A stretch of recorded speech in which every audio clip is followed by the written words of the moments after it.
Die uitgangspunt van die 1994 bedeling was dat Suid-Afrika 'n nie-rassige land sou wees. Suid-Afrika word gesien as 'n wonderwerk. Dis 'n Mandela-oomblik.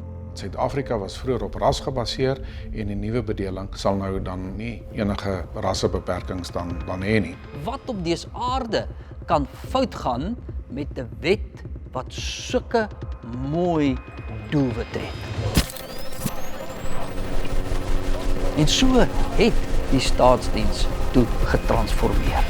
Black people were going to acquire shares in existing companies so that they get to benefit from the economy. Jy moet die nasionale demografie op alle vlakke van alle maatskappye verteenwoordig, wat totaal onmoontlik is. BBI kos Suid-Afrika 3 tot 6% van BBP groei wat ons elke jaar verloor as gevolg van die beleid. Jy kan nie hierdie goeders toepas en sê ons land is 'n meer gelyke land nie. The common law knows no race, so to have race law, you have to introduce it through legislation. South Africa is one of the few that do that at a very high rate. Dis ironies, die ANC self het reeds in 1958 nie rassigheid as kernbeginsel aangeneem, hulle as organisasie. Dit het uiteindelik gelei tot die staatsverswakking en die staatsverval wat ons in baie dele van die land sien.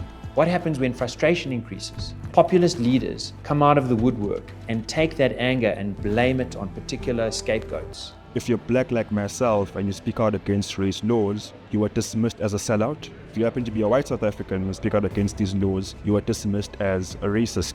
Hoe kan iets wat so wêreldklas en so fantasties was, oor 'n kwessie van tyd net absoluut verwoes word? Van die binnekant af buitekant is hy verwoes. Regstellende aksies vir die regering 'n groot ding. Hulle gaan daarmee voort al doen dit nie die land goed nie, al baat die gewone man op straat, swart mense baat nie daarbey nie, maar dit is vir hulle absoluut 'n beleid wat hulle tot die dood toe sal dryf. Ons wil die geld hê. Ons stel nie belang in die ontwikkeling van 'n besigheid nie. Die wêreld kyk na 'n land wat wanbestuur word, 'n land waar daar uiters problematiese buitelandse beleid die afgelope paar jaar geïmplementeer is wat tot groot nadele vir Suid-Afrika gelei het. Die kontras tussen wat Suid-Afrika was in die wêreld se oë en wat hy toe nou regtig is, het uitgekom. Ons het desperate armoede, geweldige maatskaplike krisisse. Jy het 'n regering wat toenemend viool solo op viool solo speel terwyl Suid-Afrika brand.